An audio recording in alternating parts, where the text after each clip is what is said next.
The devastation extends beyond the rubble of the World Trade Center. It goes to the heart of hundreds of communities in the suburbs of New York, where families are mourning the loss of loved ones who are still missing, places like Summit, New Jersey. In this town of 21,000 people, about 3,000 of them, 20% of the adult population, worked as bond traders, investment bankers, stockbrokers, and clerks in the Twin Towers and surrounding buildings. Town leaders say as many as 50 of them may be unaccounted for. There are few towns in America as comfortable and seemingly sheltered as Summit, New Jersey, a community where everyone knows his or her neighbors. One reason people live here is because the ride to work is so easy. 35 minutes by train to the World Trade Center. Just outside the Summit train station, officials are keeping close watch of the parking lots where some commuters who left on Tuesday morning have yet to pick up their cars, a grim sign that they may never return. The other night, across from the train station, about 3,000 residents filled the village green at a candlelight prayer service, trying to comprehend the incomprehensible. I'd like to read as we begin from Psalm 13. How long will this pain go on, Lord? This grief I can hardly bear. Richard Rosen came with his wife and 2 children. In this community, they've snuffed out the lives of people who coach their kids soccer, who walk their kids to school, went out to have a beer with their friends, and it just really gets right to the heart of this community, and that's, it's just such a loss. Of the many parents who work in the financial district, one of them is Michael Mulhern. And it could have been me. I used to work in the World Trade Center. It could have been me. It could very well be my children crying, and my children being brought food, and my children being worried about and being prayed over. Ann Grajewski's 7-year-old son gave no clue that he was aware of the attack until he drew this picture that night of a plane crashing into the World Trade Center. It makes me sad to think that he's having to deal, when I don't think he's dealing with it, he is having to deal with it in his own little way. I'm not sure just how to help him with that. Hear our tearful prayers for the lost and injured. During the service, as the minister called out the names of dozens of people who are still missing. For David Brady, Edward Calderon, for Jim Connors. The magnitude of this disaster on this small town hit home. For Tom Glazer, for Bob Lawrence, for Todd Ranke. Todd Ranke, a father of 3 young children, worked as a bond salesman at Sandler O'Neill in the World Trade Center Tower No. 2 on the 104th floor. He calls every morning when he's at work.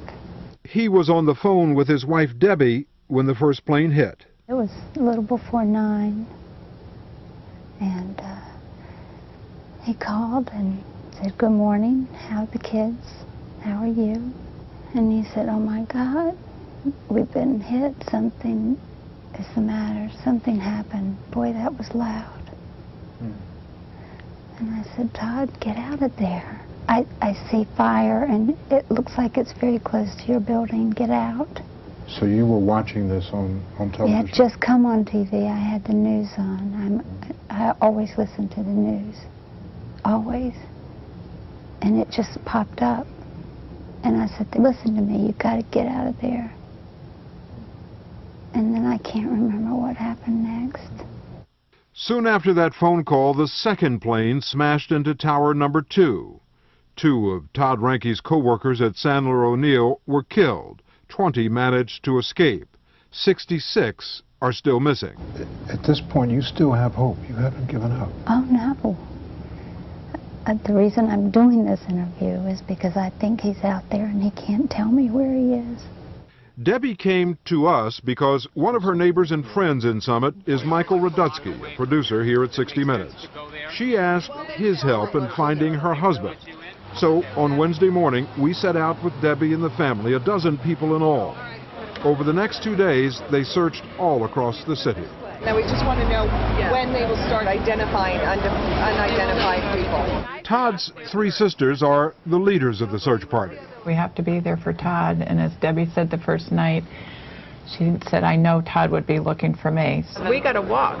You can't sit at home. You got to go keep searching and walking the streets and learning what they're doing in the city. I think we should just, while we're here, cover that so we know we did it. The men in the family say they know the women won't give up. They definitely have a mindset, tunnel vision on finding Todd Ranke. Nothing's going to take them off that course. Until they're exhausted and they're going to collapse, they're going to basically say they gave it their best shot. With thousands of people missing, how do they find one man? The morning after the disaster, there was no one list of all the dead, injured, and missing. So they started going to hospitals. NYU, Beth Israel, Cabrini. No Todd Ranke. Must be hard to look at those lists. It is. But they had to keep looking. And now we're looking for other people who Todd worked with. If it was somebody else he worked with, well, maybe if they're in a hospital, maybe Todd's there and just unidentified. That's what you were looking. We were looking for other lists. We just wanted to find somebody in his group to think that if he got out, then maybe Todd got out. The injured were taken to 130 hospitals in the New York area. By the time they got to St. Vincent's Hospital late that afternoon, they finally found the master list with names of all the injured. So far, we don't have a name on the list. Every hour we update the list. Right. Right? Have you gotten any names in the last 4 hours? They have, but as I said, we don't happen to have that particular name. How about? That meant that so far Todd Ranke had not been found alive. It was too much for Debbie to bear. I think by the end of the day, Debbie was tired. We hadn't eaten or had anything. You just keep walking, and then when you keep going and seeing the list and his name did not appear, I think she fell apart, and so we went home to regroup. Well, what's been the toughest thing for you in all of this? Looking at my brother's children, seeing his 7-year-old son.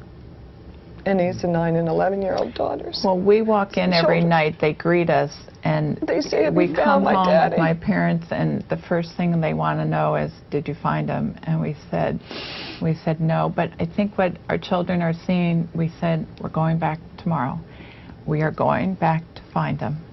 While the women took Debbie home, the men continued the search. Their first stop, Chelsea Piers, a sports complex. They'd been told the ice rink was being used as a temporary morgue. They didn't find Todd's body. We're looking for the needle in the haystack. My head tells me I'm not going to find the needle, but my heart's telling me to keep digging in the hay. That frustrating? Yeah, that's the definition of frustration. Early Thursday morning, the Ranke family drove back into New York City. By now, the death toll stood at 94, and hope was fading for the more than 4,000 people still listed as missing. Along with thousands of others, the Rankes went to the armory where, for the first time, there was a list that included the dead as well as identifiable body parts. That is the most disgusting thing I've ever done in my life, is to look for my brother on a list, which list right hand, nail biter.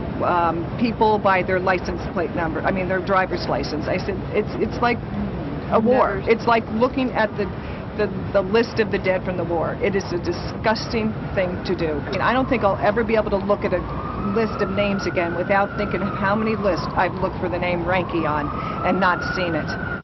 Todd Ranke was not on the list of the dead or the list of injured at any hospital. What do you do next? I ask myself that every day. What can we do next? And we regroup and we keep calling hospitals. We talk to people who can put his picture out and continue to look for him, watch the news to see if anybody else has been found.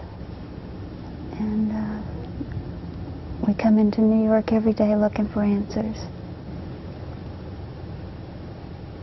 That'll be fine. We're a strong group and we're going to get through this. I can see that. Oh, God. I can. Just whatever you can. Just help me find him. He's my whole life. On Friday night back in Summit, New Jersey, family members and neighbors put up a flagpole on the Rankies' front lawn. You pull it, Todd. Pull it, Todd. Todd Jr. raised the American flag, and then the children lowered it to half-staff.